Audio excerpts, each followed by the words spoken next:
Firstly, I want to thank Mini LeBlanc for the comment and GIF, and ShadowWolf8224 for the video. Give him a little shout out for showing me that Etta is still around, haunting the 3 cities. This has inspired me to find her myself, but I can't do it alone. If anyone has a clue on her whereabouts at the other locations, then leave it in the comments for all to see, especially me. And if you have your own Etta clip, why don't you just leave it down there yourself? I may do something with that. For now, the hunt is on.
Crystal Tower. In Final Fantasy XIV, the Crystal Tower was a raid dungeon that held up to 24 players with, as in random queue, 3 tanks, 6 healers, and 15 DPS. The tower actually had a story to it, a story that can be reflected on its origins. Now, I'm not talking about in-game origins, I'm talking about the game it originated from.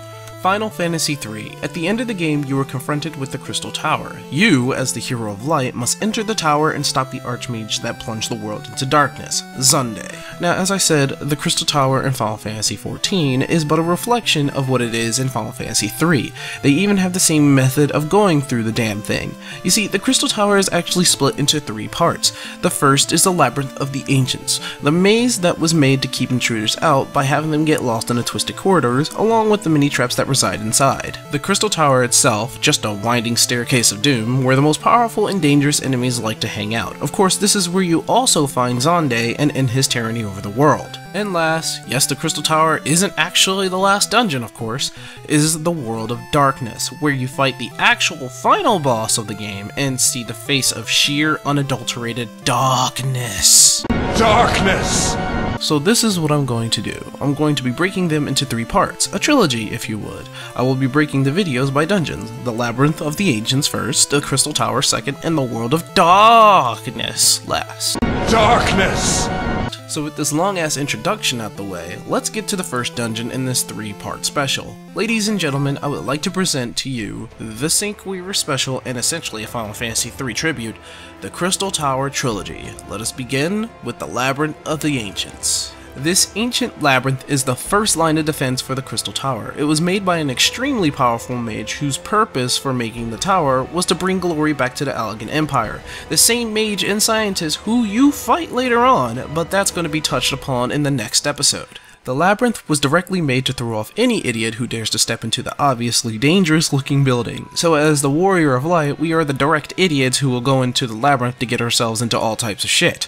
We have traps like us fighting strong mobs, poisonous liquid that can be escaped, even more strong enemies that we can no doubt destroy, and this fucker, who I no doubt has some expensive tattoo shit done to him for his whole body to be gold. To put it simply, the whole place is filled to the brim with strong mobs out to kill you. There's really no traps to speak of, unless you count the barriers that close after 15 seconds that you can find in every dungeon. Then yes, it does have traps.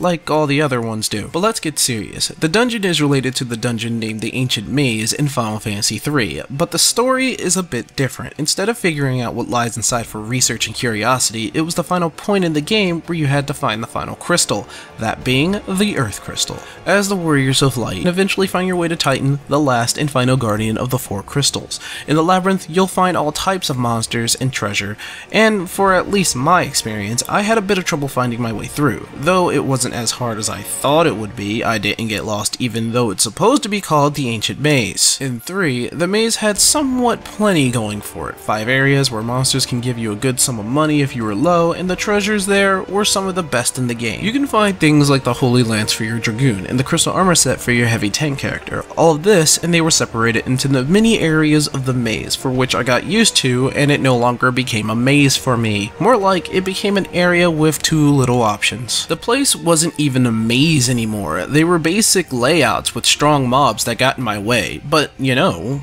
at least the loot was good. In terms of aesthetics, the maze was like a golden hallway with the occasional lava pit here and there, kind of like what we have in 14, but at least in there, the hallways were unnecessarily huge, like the Alligans were huge motherfuckers or something.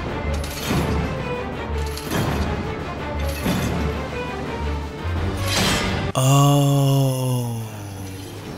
That's one thing I did not like about the Ancient Labyrinth in Final Fantasy XIV. It was too fucking huge. Corridors that led to a place, one loading screen later, areas for which I can definitely agree with, since it was a raid dungeon, technically, but did they really need to make the journey to each area a long haul, as if we were playing 3 again? It's like they wanted us to feel nostalgia or something. In 3, the reason for going into the maze was because the world was engulfed in darkness due to Xande and his want to freeze everything in place. Xande is a Magus who was brought up by an even more powerful Magus, Noah, who in his time captured and summoned both Leviathan and Bahamut. When it was coming to the end of his life, Noah bestowed 3 gifts to his disciples. He had 3 in total: Uni, Doga, and Xande. Uni with control over the dream world, Doga being incredibly powerful with magic, and Xande gaining mortality, which looked like he got the raw end of the deal.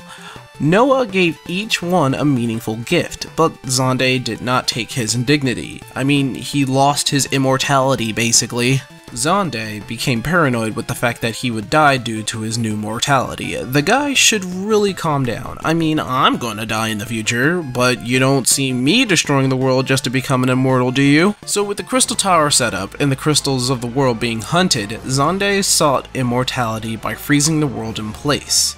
You know, darkness. Darkness! So to bring light and the natural balance back, the Warriors of Light sought the crystals, reignite them, and defeat Xande for good so it would never happen again. But they had to first reach him in his tower, and to do that, they had to scour the maze and reach the tower that the structure protected in the middle. Oh, and if you're wondering, no, they can't fly or dig under it. There is a spell that protects the building from all sides. The only hole in the shield is through the front of the maze entrance. By sky, you will be shot down, and through earth, you will be blocked. So through the gates you go, you dumb foursome set of idiots. Now, for the reason you, as the Warrior of Light in 14, go on this idiot mission was because the tower was on Earth when Bahamut had his period moment at the end of 1.0. The tower was on Earth, but no one could enter due to its laser defenses. Good thing Sid here was on the case with a few ingredients to make the 4 fangs, reminiscent to the fangs in 3. You and Sid tear down the defense guarding the front door, and off you go to another danger-filled dungeon for which only you, and 23 other people, can handle. You are, however, greeted by new characters that will go with you on your journey. A red-eyed Miquite, a band of archaeologists known as the Noah, and 2 mysterious scholars who apparently hold some relations to the tower itself. Their names were Uni and Doga.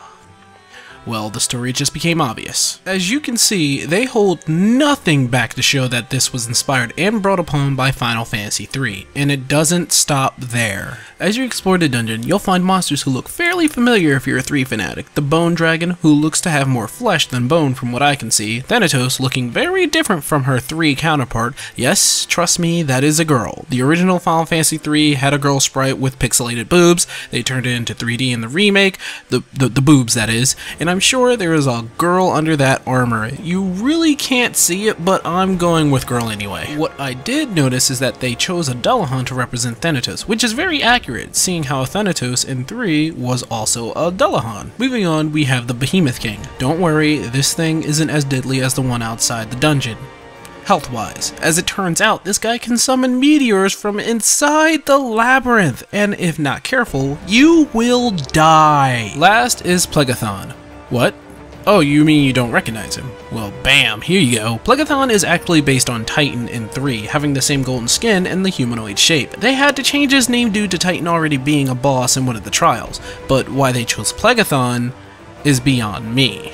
In fact, Plegathon is actually the name of a mythical fiery river in the underworld within Greek mythology. It had its own god, for which the goddess of the River of Styx fell in love with. However, she was burned by his heat and ended up in Hades, wherein the underworld god Hades allowed her river to flow through the underworld, allowing her to meet Plegathon so they could reunite. Perhaps because he liked seeing her burn or something, I don't know. This Plegathon is nothing like that. Sort of. He does summon a river of lava around the arena, and does have the fuck you attack that kills anyone within his range, but no River Styx girlfriend. How strange. The relations between 14's Labyrinth of the Ancients and the Ancient Maze from 3 is uncanny and much appreciated. Those who liked 3 and remembered its dungeon will see the references quite clear. They have quite the same kind of feel. Well, with 3 feeling more closed in, and both have strong enemies you have to pass in order to reach the final goal, the Crystal Tower. But that's not till the next video, where we will explore the tower and all its surprises. I'll see you guys in part 2 of this trilogy, in the Crystal Tower Part 2, Circus Tower. See you then.